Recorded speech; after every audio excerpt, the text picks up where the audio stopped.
Dari kepatuhan kebijakan Kementerian Perhubungan nomor 667 tahun 2000, memang ada sesuatu yang dilanggar oleh aplikator, oleh pelaku transportasi online. Apa yang dilanggar? Yaitu tentang potongan maksimum sebesar 15%. Itu ternyata memang tidak ditaati. Gitu. Ada yang memotong sampai 20% dan ditambah lagi pemotongan sebesar Rp5.000. Pertanyaannya, mengapa sampai tidak sepakat? Mengapa tidak patuh untuk menjalankan? Dan mengapa Direktorat Jenderal Perhubungan Darat, Kementerian Perhubungan membiarkan hal ini? Apa gunanya dia membuat satu kebijakan kalau tidak dilaksanakan? Maka ini teguran keras ini terhadap Menteri Perhubungan, terhadap Dirjen Perhubungan Darat.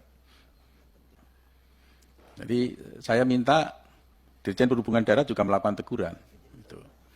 Yang kedua, yang menjadikan satu pertanyaan juga, kenaikan tarif sudah dilakukan penyesuaian melalui nomor 667 KP 667 tahun 2022. Yang diuntungkan sebenarnya siapa dengan KP 667 ini?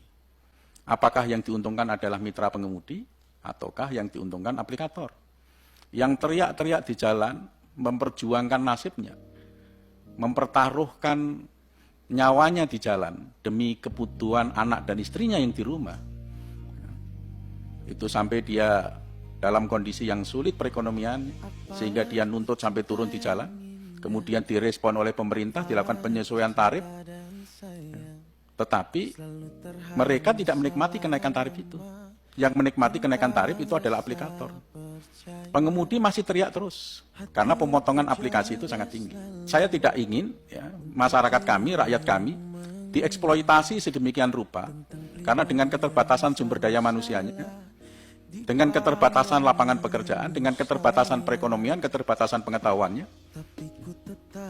dieksploitasi tenaganya untuk kepentingan bisnis, kepentingan ekonomi pihak-pihak tertentu, atau yang bisa saya bilang kaum kapitalis. Kami tidak ingin. Kami tidak ingin membiarkan itu.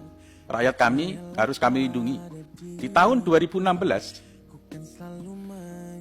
pendapatan sopir, pendapatan driver, itu sebesar 8 juta rupiah. Akhir-akhir ini hanya 3,5 juta rupiah. Bagaimana bisa menghidupi keluarganya dengan pendapatan 3,5 juta rupiah? Sementara kendaraan yang dipakai itu pun kendaraan leasing, yang ada beban tiap bulannya untuk membayar leasing. Akar persoalannya sampai terjadi hal yang demikian apa? Karena pemotongan dari aplikasi yang terlalu tinggi. Sudah ditentukan 15%, masih memotong sebesar 20%, masih potong lagi sebesar Rp5.000. Jadi Bapak harus paham. Dan juga kami juga sudah paham bahwa Bapak itu aplikator, menyiapkan teknologi sebagai seorang perantara atau marketplace. Bapak katakan seperti itu.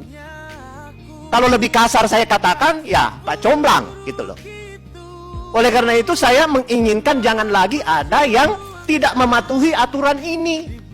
Jangan lagi kita mempertentangkan antara sekian persen, kalau katakan 15% itu pun tidak dipatuhi, lantas menambah, itu namanya pengeksploitasian, kasihan rakyat gitu loh. Jangankan 15% Pak, 15% itu sudah terlalu tinggi. Itu sudah terlalu baik pemerintah untuk memberikan angka 15. Tuntutan pengemudi pada tanggal 21 September mendemo di sini, itu 10% tuntutannya Bapak. Pemerintah bijak menghitung sedemikian rupa sehingga menetapkan 15%. Tapi kalau di antara bapak-bapak tidak bisa memenuhi itu, aduh miris sekali kita. Kasihan Pak. Saya mengetuk hatinya bapak-bapak semua untuk kembali 15% itu patuhi deh. Ini sudah tamat kita Pak, sudah menggeluti semua, sudah berkali-kali pengemudi datang di sini.